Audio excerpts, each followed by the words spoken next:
Assalamualaikum warahmatullahi wabarakatuh. Oke, buat sobat-sobat kalian di sini ataupun di pagi ini yang sangat-sangat mendung ataupun dengan dibarengi rintik-rintik hujan, kita buat video lagi tentang perkelincian.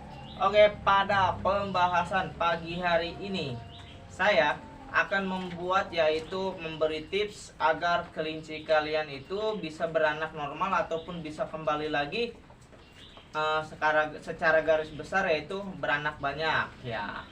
Kalau misalkan anak pertama banyak, misalkan contoh 6, gimana sih biar mereka bisa kembali beranak 6 lagi? Setidaknya kita ikhtiar dulu.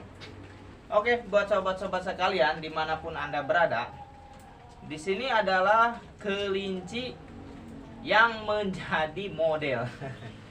Oke, buat sobat-sobat kalian. Nah, oke ya, sebelumnya saya makasih juga nih buat subscriber yang udah ngasih rumput apa ini namanya? Rumput sintetis apa ya? Pokoknya makasih banget ya. Katanya, "Bang, kayak itu Bang, biar keren pakai rumput." Oke, makasih. Saya doakan buat si Abang Ujang jadi selalu rezekinya deket lah intinya ya. Dan selalu panjang umur. Oke, pembahasan hari ini kita membahas tentang kelinci yang beranaknya seperti beranak pertama 6, gimana sih cara beranak kedua jadi 6 ataupun bisa. Nah, ini adalah salah satu tip yang membuat kita bisa mengulangi lagi dengan beranak 6 kelinci tersebut. Walaupun misalkan kita tidak bisa menentukan ya, setidaknya kita ikhtiar. Batuk ah. Nah, sobat, ini adalah kelinci yang habis beranak. Nah, anaknya sudah ibaratnya udah sold out ya. Jadi gini ya sobat-sobat dimanapun Anda berada, kalau misalkan kelinci kalian ingin beranak kembali ke semula ataupun 6 ataupun bisa lebih ataupun gak mau kurang, sebenarnya banyak faktor-faktor yang mempengaruhi kelinci-kelinci kalian itu bisa beranak sedikit ataupun banyak. Entah faktor pejantan, entah faktor makanan, entah faktor dari cara mengawinkannya dan lain-lain. Ini kita membahas satu persatu ya. Video ini yaitu menceritakan tentang kelinci beranak beranak. Nah, teman-teman, usahakan kalau misalkan habis beranak itu, oh iya, pada dasarnya kelinci kan kalau misalkan beranak dia pasti otomatis mencabut bulu, benar nggak? Kadang-kadang nggak juga ya, nggak ada yang nyabut.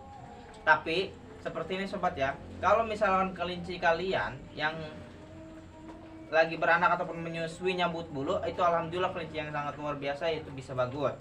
Nah teman-teman, cara kelinci agar bisa beranak normal ataupun kembali banyaknya, caranya seperti ini sobat.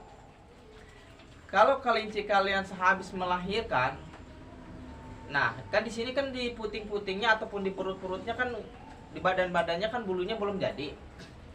Nah, kalau misalkan bulunya belum jadi, usahakan jadiin dulu. Ya kan?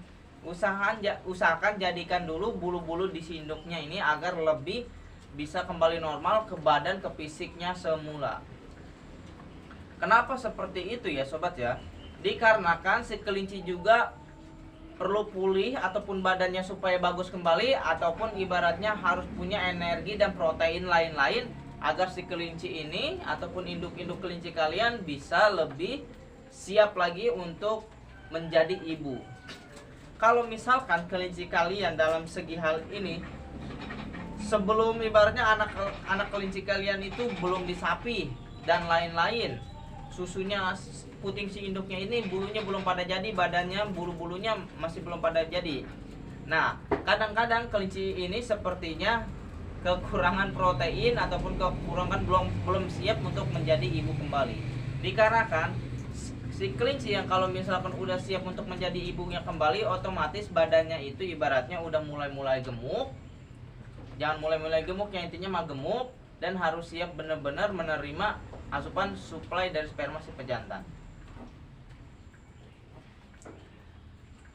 Saya tekankan kembali, kalau misalkan kelinci kalian sudah lepas sapi, minimal si indukan ini ya harus dipersiapkan dulu. Entah ibaratnya jangan habis dilepas sapi kalian langsung dikawinkan, jangan. Menurut saya seperti itu, tapi terserah kalian ya.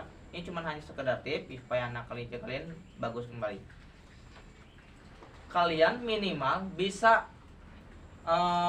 persiapkan dulu indukan ini, entah itu 2 minggu, entah itu 3 minggu, terserah kalian ya. Yang penting badan si kelinci ini kembali normal ataupun badannya gemuk kembali. Nah, kalau misalkan secara garis besar si kelinci, si kelinci yang belum siap untuk menerima kecindil-cindilnya lagi, kadang-kadang dia bisa stres sobat. Jadi bulu si kelinci ataupun di induknya ini belum jadi, dia udah hamil ataupun mengandung kelinci lagi ya. Nah, dia kadang-kadang bisa membuat stresnya itu dia boro-boro buat nyabut bulu. Nah, dia juga ibaratnya juga kekurangan bulu. Nah, jadi stresnya itu anaknya itu kalau misalnya kelinci bagus, si induknya itu lebih mikir, wah anak gua pasti bakal kedinginan nih. Seperti itu. Nah, iya kan sobat ya? Bener nggak kalau berpikir secara logika? Nah, intinya dari video-video yang ini, kita kalau misalkan si kelinci pengen beranak kembali banyak, kalian usahakan si kelinci tersebut minimal yaitu persiapkan dulu, entah jangan langsung dikawinkan ya, habis mentang-mentang anaknya lepas di sapi, hari itu juga langsung dikawinkan, sedangkan dia juga habis menyusui anak-anaknya, entah putingnya itu juga ibaratnya belum siap, ibaratnya itu masih pada bengkak dan lain-lain. Nah, tapi kalian udah mengawinkan kembali. Nah, seperti itu. Usahakan minimal kalian taruh dulu 2 minggu atau 3 minggu dah, biar si kelinci badannya kembali normal dulu, badannya gede dulu. Kalau misalkan bulunya tumbuhnya lebih cepat, alhamdulillah. Jadi potensi kelinci bisa kembali beranak banyak, ada peluang dan kemungkinan seperti itu. Nah, dikarenakan kalau misalkan kalian ibaratnya langsung mengawinkan, otomatis si bulu kelinci ini belum jadi, otomatis si kelinci bisa mengakibatkan si kelinci stres. Kalau misalkan stres, fatalnya kenapa sobat? Bisa berakibat ke anak-anaknya ataupun ke cindil-cindilnya, ya kan?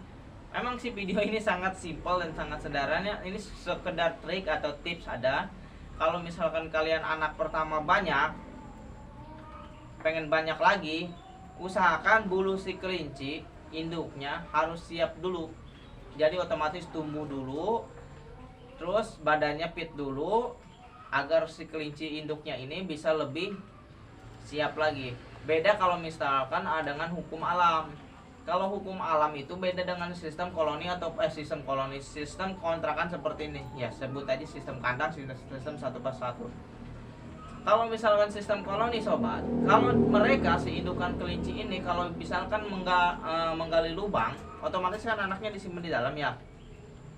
Dia itu bisa menyusui 1 ataupun 2 kali sehari dengan menggali lubang lagi. Nah, kalau misalkan sudah menyusui, misalkan anak-anaknya sudah menyusui ataupun udah ngebuka matanya, otomatis si kelinci ini bakal kabur dari anak-anaknya. Jadi si anaknya balik lagi ke dalam gua ataupun lubang tersebut.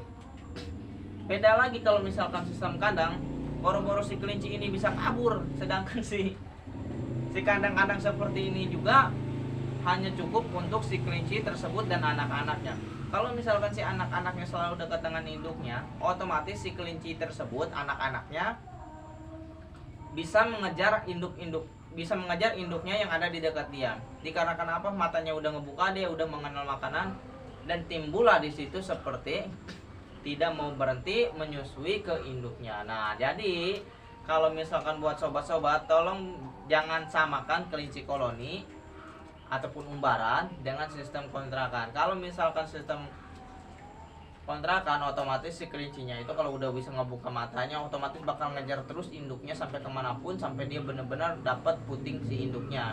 Kalau misalkan sistem alam, umbaran ataupun koloni, jadi setiap pengen menyusui si induknya balik 1 kali 2 kali, balik, tutup lagi, balik lagi, otomatis si induknya bakal kabur ke jauh, sehingga si kelinci anak-anaknya tersebut tidak bisa melihat induk-induknya, hanya bisa melihat induknya pada waktu jam-jam tertentu buat si induknya nyusu aja.